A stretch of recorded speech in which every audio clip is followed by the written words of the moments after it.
എവിടെ നിന്നൊക്കെയുള്ള മൃതദേഹങ്ങളാണ് നമുക്ക് എത്തിക്കേണ്ടതുള്ളത്?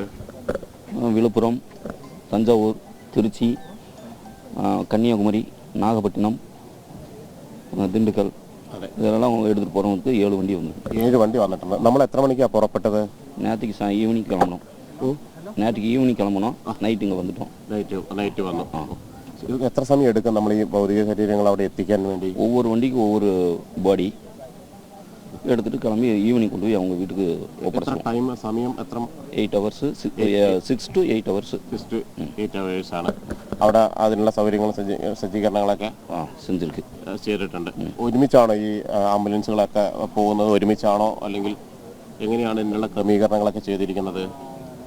ഇതുവരെയ്ക്കും ഒന്നും ചെയ്യില്ല, ഇനിമേൽ ചെയ്യുവാங்க.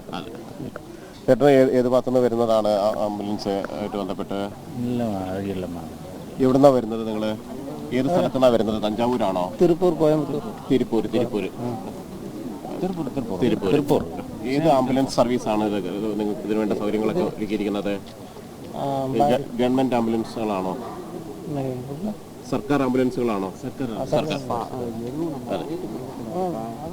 7 ഭൗതിക ശരീരങ്ങളാണ് ഈ ആംബുലൻസുകളിൽ കൊണ്ടുപോകാൻ വേണ്ടി നമ്മൾ ഇവിടെ കാണുന്നത് സജ്ജമാക്കിയിരിക്കുന്നത്. തമിഴ്നാട്ടിലേക്കാണ്. അവർ പറയുന്നത് അനുസരിച്ച് തഞ്ചാവൂരിൽ നിന്നടക്കം തമിഴ്നാടിൻ്റെ പല ഭാഗങ്ങളിൽ നിന്നുള്ള ആളുകൾ, ജീവൻ പൊലിഞ്ഞ ആളുകളുണ്ട്. അവരുടെ മൃതദേഹങ്ങൾ എത്തിക്കാൻ വേണ്ടി ഇന്നലെ തന്നെ പുറപ്പെട്ടതാണ്.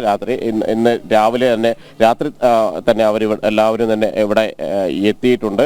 ഒന്നിന് പുറകെ ഒന്നായി എല്ലാ ആംബുലൻസുകളും ഒരുമിച്ചായിരിക്കും മൃതദേഹങ്ങളും തമിഴ്നാട്ടിലേക്ക് തിരിക്കുക. നേരത്തെ നമ്മൾ പറഞ്ഞതുപോലെ തന്നെ ഓരോ ആംബുലൻസിനെയും ഓരോ പോലീസ് വാഹനം, അതായത് ഒരു കാരണവശാലും തടസ്സങ്ങൾ ഉണ്ടാകാതെ അല്ലെങ്കിൽ ഏതെങ്കിലും തരത്തിലുള്ള ഗതാഗത തടസ്സങ്ങൾ ഒന്നും തന്നെ ഇല്ലാതെ മൃതദേഹങ്ങൾ വളരെ വേഗത്തിൽ എത്തിക്കുക എന്നത് തന്നെ അതിനുള്ള സൗകര്യങ്ങളാണ് കേന്ദ്ര സർക്കാരും ഉൾപ്പെടെ ഇക്കാര്യത്തിൽ നൽകിയിരിക്കുന്നത്. കേന്ദ്രമന്ത്രിമാർ തന്നെ ഇതിന് നേതൃത്വം നൽകി, അല്ലെങ്കിൽ സജ്ജീകരണങ്ങൾ കൃത്യമായി മുന്നോട്ട് കൊണ്ടുപോകുന്നതിന് നേതൃത്വം നൽകുകയും ചെയ്യുന്നുണ്ട്. കാരണം അവരെയെല്ലാം തങ്ങളുടെ ഉറ്റവരെ അവസാനമായി ഒരു നോക്ക് കാണുന്നതിന് വേണ്ടി ബന്ധുക്കളടക്കം വീടുകളിൽ കാത്തു നിൽക്കുന്നു. എത്രയും വേഗം അവരെ ഒന്ന് കാണാൻ വേണ്ടി. കാരണം തീർത്തും അപ്രതീക്ഷിതമായ ഒരു അപകടം വളരെ വേഗത്തിൽ തീ പടർന്നു പിടിക്കുന്നു. അതിൽ നിന്ന് രക്ഷപ്പെടാനുള്ള ഒരു മാർഗവുമില്ലാതെ വെന്ത് ഒരുകി ജീവനുകൾ പൊലിയുന്ന ഒരു സാഹചര്യം. രക്ഷപ്പെടാൻ വേണ്ടി മുകളിൽ നിന്ന് ചാടുമ്പോൾ ജീവൻ പൊലിയുന്നു. പലരും ആ ഒരു മണിക്കൂറുകൾക്ക് ഇല്ലെങ്കിൽ ഈ ഒരു ദുരന്തത്തിന്റെ തൊട്ട് മുന്നിൽ സമയത്ത് പോലും വീടുകളിൽ വിളിച്ചുകൊണ്ട് അവരുടെ അടുത്ത ബന്ധുക്കളോട് എല്ലാം സംസാരിച്ചിരുന്നു. ആ ഒരു ഘട്ടത്തിൽ ജോലിയെ സംബന്ധിച്ചും അല്ലെങ്കിൽ ജീവിതത്തിന്റെ മുന്നോട്ടുള്ള കാര്യങ്ങളെ സംബന്ധിച്ചും എല്ലാം വാദോരാതെ സംസാരിച്ചിരുന്ന ആളുകൾ, അത്തരം ആ ജീവനുകളാണ് ഒരു നിമിഷം കൊണ്ട് തന്നെ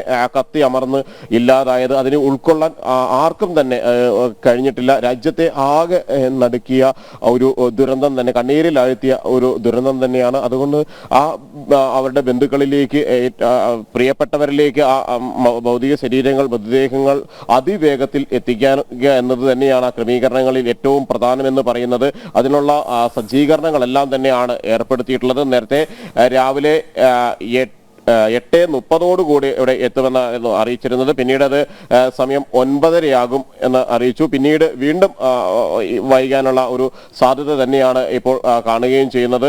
ഇവിടെ ഇപ്പോൾ നമ്മൾ നിൽക്കുന്നത് തമിഴ്നാട് ഭാഗത്തേക്ക് കൊണ്ടുപോകുന്ന ആംബുലൻസുകൾ നിർത്തിയിട്ട ഭാഗത്താണ്. തൊട്ടപ്പുറത്ത് മലയാളികളുടെ ഭൗതിക ശരീരങ്ങളുമായി പോകേണ്ട ആംബുലൻസുകളും സജ്ജമാക്കി വെച്ചിരിക്കുകയാണ്. രോഹിണി. ശരി ജിജേഷ്.